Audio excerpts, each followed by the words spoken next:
How to do your own Weetabix high protein cheesecake.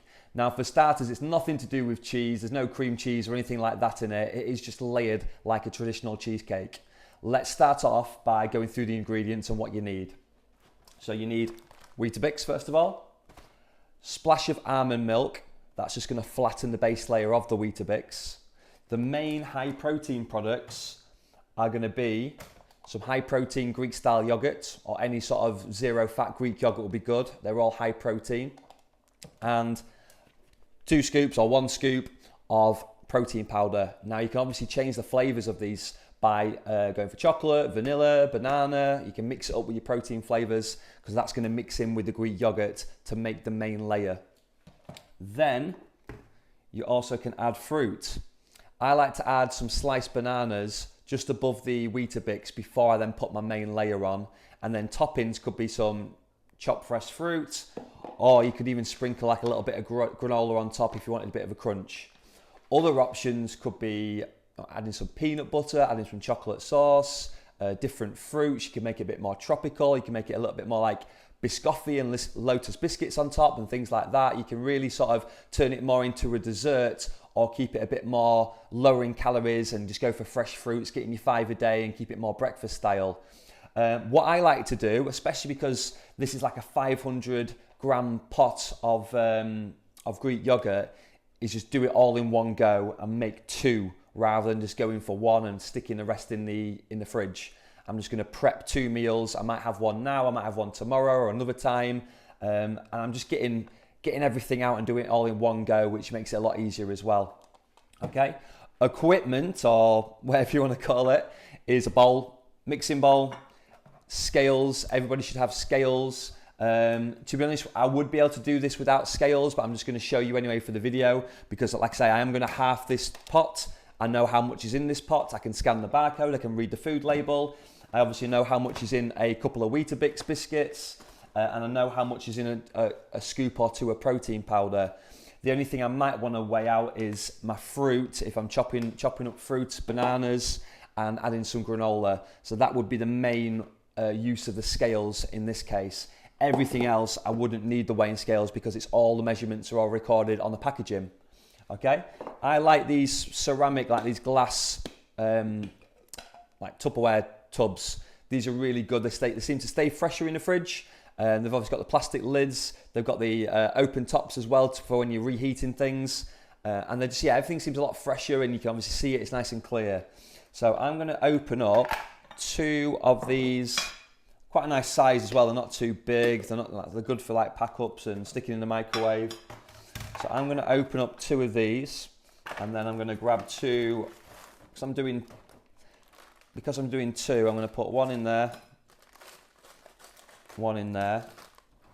Now you can just sort of get your hands in and smash them up, or you can use like a spoon or something, I suppose. But I'm just going to break them up quite quickly for this video. I'm not going to be too fussed about how everything looks, because otherwise I'll be here too long. But I'm basically just crunching these up and then just opening and spreading out around the base of the bowl like that. Okay, now they're all like crushed up at the moment. If I was really being strict on my calorie tracking, I could weigh this out. I could like use a protein shaker for example, and I could maybe weigh out 100 milliliters if I want to track that. That is going to be like 20 calories at the end of the day. So I could weigh out 100 milliliters and do like 50 each. But just for the sake of this video, I'm just going to do a little splash. It is really just to pat it down and create like a bit of a thick layer. It's probably not even 50 milliliters that anyway. It's probably even less. And then I'll just use like the back of a spoon just to like level it out a little bit. But I'm not going to, like I say, I'm not going to be too fussed about that anyway, because that'll all settle down anyway. Okay, so I'm just going to leave that there.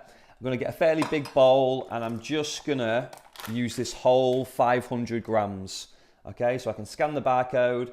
I know the protein content. It's all there for me anyway. So yeah, I'm just going to use a lot. So all that's going to go in there.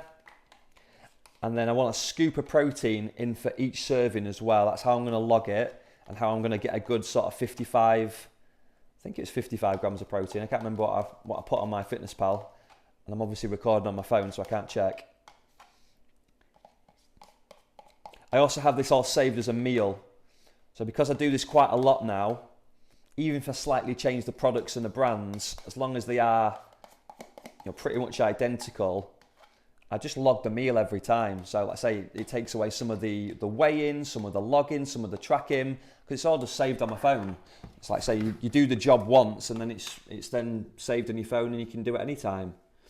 So I'm going to take two, I think about 32 grams, these scoops of, this is just whey protein powder, by the way. I don't always buy this gold standard Optimum Nutrition one. Sometimes I just buy from myprotein.com. Get them from, sometimes they're on deal on like Amazon and things like that. And generally come in like different big bags. I've got one here, for example, like another bag there, different brands. Yeah. Now this is the bit that'll probably take a bit of time. I probably should have had a bigger bowl as well, but I am gonna mix this. Now, as you can see, it's just all powder at the moment. And the good thing about this is whey protein. If you ever heard the nursery rhyme of Little Miss Muffet sat on a tuffet eating her curds and whey, this is basically what whey is. It's a whey extract, it's a milk extract. So it's all natural, it's all fine. The only reason why you wouldn't want to have whey protein is if you don't do dairy very well. Then you'd have to look for alternatives.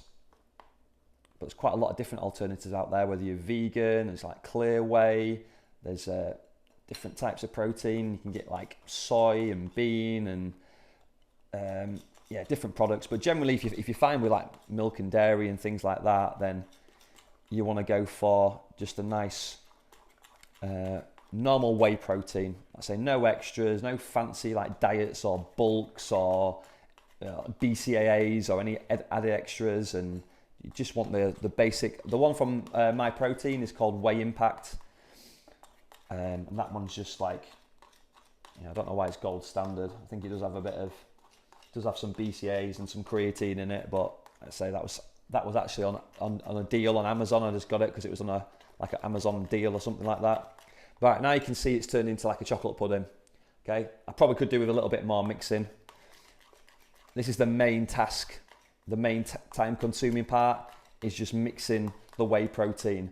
However, if you're doing a smaller serving, like I've done 2 scoops and a whole big pot of pudding to make this chocolate mix, it could be a lot smaller. And it doesn't matter, especially if I am having both of these myself, it doesn't really matter too much if one's a little bit heavier than the other, because I'm going to consume them all over a couple of days anyway. So even if the logging's not 100% accurate on one day, it'll all average out anyway, because it's all going to be my meals. So this isn't a family meal. I'm not sharing it with the family or anything. I'm just going to put that on top. Oh, I forgot my bananas. I'll show you that on the other one. So that one is without bananas. This one, I can put the bananas on top, it don't matter. Okay. So one thing I might check, because you get different size bananas obviously, is just get everything that I'm going to use and then put it on my scales. So then I know I can log about 50 grams of banana each one, which I've actually put already. So yeah, a banana is going to be about 100 grams, a normal size one of these. So some of them, depending if they're in season and different sizes like that. I'm just going to roughly chop them, not messing about today. And then I'd put them just like in a layer there. You could have a nice line, nice pattern, and get it all nice and even, but I'm just going to whack them in. I'm going to eat one of these after I take the kids to school. Bit of a later brunch. I'll put too much in now. So it don't matter because I'm eating all these anyway. I'll put a few on top there on that one. So yeah, it's a bit messy, but yeah, there we go. That's my banana halved. So yogurt's done, protein powder's done, banana's done. Just need to finish off the topping on this one. So it all just goes on top. I'll just quickly talk about negative weighing as well.